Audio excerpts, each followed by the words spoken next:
که ته غریب یې خلک پوروړي دي، که ته موټر نه لرې خلک پښې نه لري، که ته له غمونو سر ټکوې خلک له کلونو راهیسې پر کټ پراته وي، که تا یو زوی له لاسه ورکړی خلکو ډېر زامنو له لاسه ورکړي دي.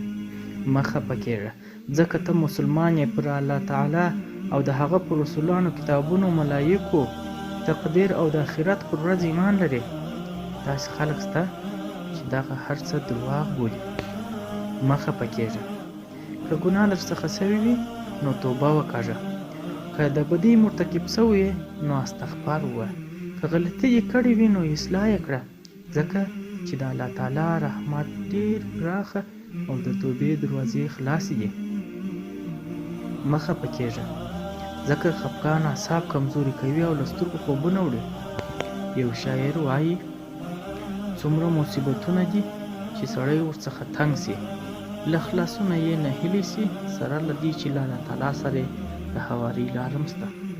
پکار ده چې په دغسې حال کې یوازې یو الله جل جلاله ته ټول پام ور واړوو.